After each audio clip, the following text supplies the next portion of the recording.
countless incarcerated individuals tell their friends to reach out to me, saying, "My buddy was watching you play, following everything you've been doing." Moments like that remind me just how small the world really is. Now, what if I told you the most electrifying quarterback performance of the year didn't happen under the blinding lights of the Super Bowl or in a white-knuckle playoff duel? It unfolded in a preseason game. No confetti, no champagne-soaked celebrations, just one young man stepping onto the field and sending shockwaves through the entire National Football League. The name? Shedeur Sanders. In less than 4 quarters, he didn't simply play, he detonated. The stat sheet was spotless. The throws were surgical. The swagger? Untouchable. This wasn't your average rookie cautiously breaking in an NFL jersey. This was a 5th-round pick storming into the league with a blaze in his chest and a mission to prove the world wrong. Viewership shattered records, social media caught fire, and by the final whistle, everyone, from sideline reporters to defensive coordinators grinding their teeth, was asking the same question. Did we just witness the start of something historic? It was Sanders' NFL debut with the Cleveland Browns, and he delivered. 14 completions on 23 attempts, 138 yards through the air, 2 touchdowns, plus 19 yards on the ground to move the chains. Calm under pressure, even with Panthers defenders breathing down his neck, he didn't just survive, he commanded. And here's the thing. This wasn't a lucky break or a flash-in-the-pan performance. No. What Sanders did wasn't just impressive, it exposed the league. For decades, the Cleveland Browns have been the NFL's running punchline, a franchise drowning in hopeless seasons, cursed draft picks, and more quarterbacks than a college dorm fantasy league. Their rare wins felt more like accidents than turning points. You didn't watch the Browns for inspiration. You watched them to feel better about your own team. And then came Shedeur Sanders. A 5th-round pick with no grand draft night spectacle, no glossy future of the franchise headlines. Just a kid with a famous last name and a locker buried at the bottom of the depth chart. Yet, last night, in the most watched preseason game in NFL history, he wasn't just fitting into Cleveland, he was reshaping it. The Browns didn't just need a quarterback, they needed a reason to believe again. Someone to sweep away decades of dust and turn resignation into swagger. And from his very first snap, you knew this wasn't the same old Browns. First drive, boom, a frozen rope to the sideline that carved through Carolina's secondary like it was drawn on a coach's whiteboard. Then, a rolling bullet off one foot, the kind of risky throw coaches beg rookies not to attempt. 2 touchdowns later, the word rookie already felt like an insult. But it wasn't just the numbers, it was the aura. Fans weren't hoping he might be good. They were convinced he was special. By halftime, jerseys were flying off shelves. X, formerly Twitter, was drowning in highlight clips. Sports bars erupted every time he dropped back. And when the ratings were revealed, it was official. This wasn't merely a game, it was the most watched preseason contest in NFL history. And the best part? Sanders never blinked. No nerves, no hesitation, just calculated swagger carved in stone. While the world stared in awe, he kept firing. Unshaken, unfazed, and unstoppable. One woman even told me, "Whenever I'm having a bad day, I just think about Shedeur, and I act like Shedeur." That's the kind of influence you can't coach. Now, after that kind of debut, I can't help but look ahead. I'm anxious to see what Dillon Gabriel brings in the preseason. If he steps up and matches what Shedeur just did, I'll gladly admit I was wrong. But until then, the league has been warned. Dillon Gabriel, on paper, sharp. On the whiteboard, brilliant. In games, serviceable. But in practice, a disaster. Right now, he's the definition of a bad practice quarterback. And then there's Shedeur Sanders. You could see it in the way he stood in the pocket, untouched by panic. Carolina sent blitzers charging with fire in their eyes, yet Shedeur looked like a man casually checking his watch at a red light. On one play, they brought 6. 6. Instead of crumpling, he sidestepped as if avoiding a puddle, bought 2 extra seconds, and delivered a 25-yard laser without breaking stride. That wasn't luck. That was instinct. When Shedeur unleashed the football, they weren't lobs or hopeful guesses. They were weapons, precise enough to carve up zones, fearless enough to make grown men flinch. Every completion told a story. Every scramble felt like a scene from a script only he had read. This wasn't a rookie finding his footing. This was a quarterback rewriting the playbook in real time. And the league felt it. Charlotte knew it too. The moment the Browns rolled into town, people who knew Shedeur made sure to fill the building. Friends, family, and fans flooded the stands. Word spread like wildfire. Don't miss this game. But to truly understand Shedeur Sanders, you have to go deeper than his college tape. This swagger, it's not an accident, it's heritage. When your father is Deion Sanders, the most electrifying two-sport athlete in history, a Hall of Famer who dripped gold chains and game-breaking speed, you don't just grow up around greatness, you absorb it. Still, genetics alone don't explain what we saw. Shedeur isn't some hand-me-down prodigy. He's a relentless student of the game, outworking nearly everyone in the building. He reportedly throws before and after practice until his arm aches. Some call it overtraining. Shedeur calls it necessary. For him, obsession isn't a flaw, it's a feature. So when I saw his first NFL game, I was floored. He stood tall in the pocket, took hits, and still fired strikes. Coaches rave about his study habits. Teammates whisper that he knows the opposing defense's playbook better than the defenders themselves. The Browns never intended to make a fifth rounder their headline act. Fifth round picks are supposed to ride the bench, not ignite a franchise. But in a league bloated with recycled veterans and soulless schemes, Shedeur arrived with flair, intellect, and something else they can't quite name. By halftime, Cleveland felt something it hadn't in years. Hope, maybe even hype. The proof wasn't in the box score, it was everywhere else. Fans were on their feet, FaceTiming relatives, tagging friends, yelling over the crowd to share what they were seeing. The team store was stripped of Shedeur jerseys faster than playoff tickets. Every throw became a meme, a viral clip, a slow motion highlight racking up millions of views. Even the beer lines vanished. Think about that. Cleveland fans stopped buying beer in the middle of a game because nobody dared miss a snap. When's the last time that happened? Maybe when LeBron returned. But this wasn't nostalgia. It was new energy. The atmosphere was unreal. The crowd wasn't just loud, it was alive. People weren't just watching football, they were watching a franchise flip before their eyes. And all this in the preseason.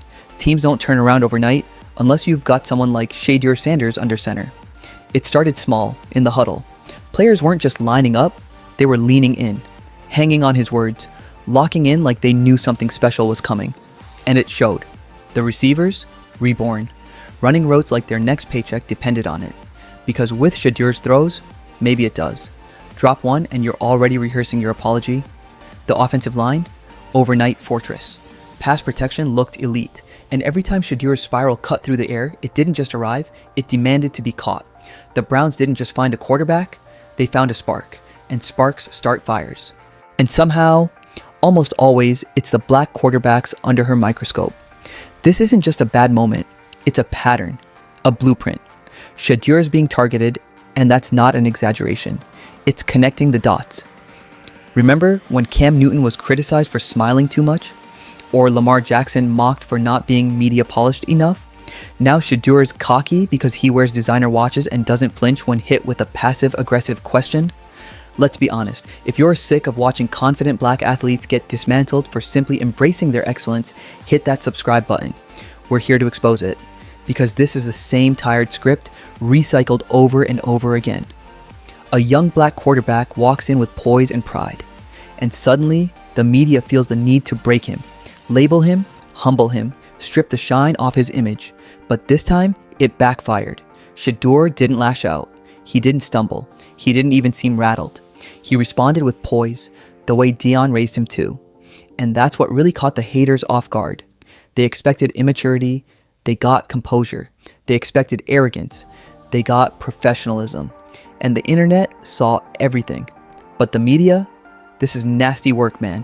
One misstep after another. Let's not pretend this is new either. Mary Kay's name has trended for all the wrong reasons before. But this hit different. Because it wasn't just about journalism, it was about respect. About boundaries, and most importantly, about how mainstream media still struggles to embrace unapologetically confident black athletes unless they follow a very specific set of rules. Their rules. They're fixated on whether he'll sign that contract, whether he'll report to camp, but let's call this what it is. You can say it's just sports. You can say it's just one reporter. But the energy doesn't lie. When fans across the country call out coded bias, when former players point to double standards, and when respected voices like Ryan Clark say enough, you better believe it's real. You see, this goes far beyond one awkward press exchange. This is about power dynamics, who gets to ask the questions, and who's expected to sit there and smile through them. How do you feel you played? Every day there's room to evolve in every facet of my game.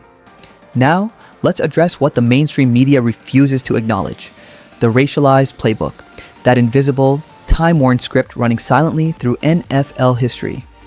You know the one, where confident black quarterbacks get branded as cocky, arrogant, and self-absorbed. But when a white quarterback flexes, roars, and trash talks, he's hailed as a fiery competitor, a natural-born leader. Same conduct, radically different headlines, every single time. I just want to lead, support my team, and be the best version of myself on the field. And then enter Shedeur Sanders, polished, composed, unapologetically stylish. The kind of self-assured presence his father, Deion Primetime Sanders, made iconic. He walks into a press room with that same legendary confidence, and suddenly the room shifts. Now, his watch is too flashy, his answers are too smug, and his refusal to play media games? That's not seen as poise, it's spun as attitude. Let's call it what it is, a calculated reframe. Ryan Clark, former NFL standout and ESPN analyst, didn't hesitate. He peeled back the coded language and called it out, loud and clear. It's about race, about painting Shedeur as difficult, arrogant, a problem, before he's even taken a pro snap. And the truth, he's absolutely right. It wasn't because the Browns suddenly became invincible overnight. It was because protecting Shedeur Sanders felt like guarding treasure. The offensive line moved with purpose, like every snap was a matter of national security.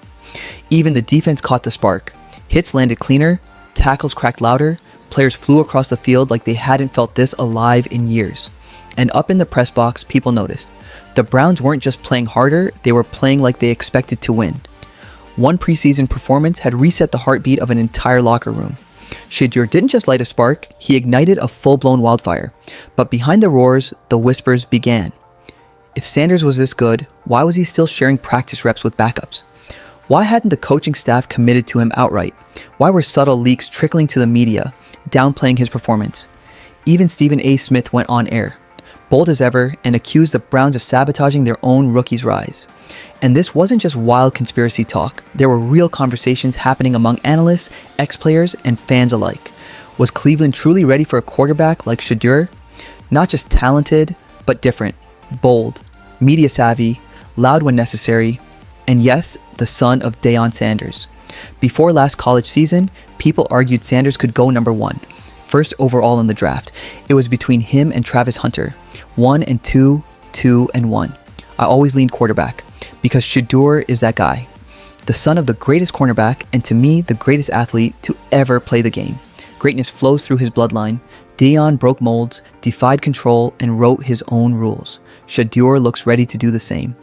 And that kind of defiance doesn't always sit well with the NFL's old guard, especially in a franchise scarred by decades of missed opportunities and fragile reputations. But if this was sabotage, they picked the wrong rookie to target. Fourth quarter.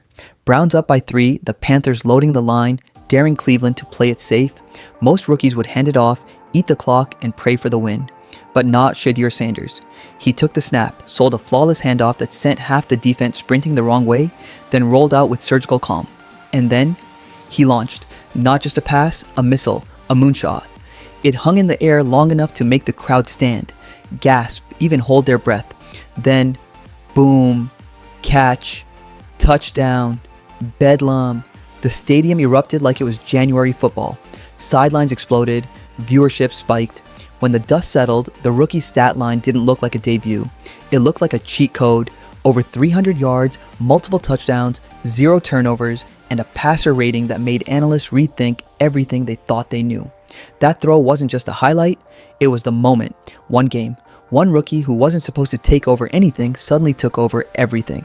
Shedeur Sanders didn't just debut, he fired a warning shot across the NFL. I'm not next, I'm now. Cleveland, once the league's favorite punchline, suddenly feels like the set of a blockbuster. Ticket sales are spiking. Primetime networks are circling. Fans who once hid behind memes are buying playoff merch in August. Schedules are being flexed to get the Browns on Sunday Night Football. Sanders doesn't just elevate the team, he transforms the entire market. And the scariest part? This wasn't luck. The reads, the footwork, the decision making, it was too sharp, too consistent, too studied.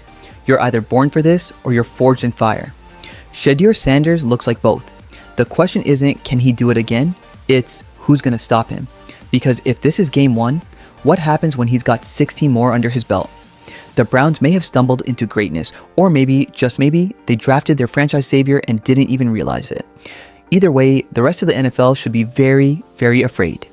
Thank you guys. See you next video.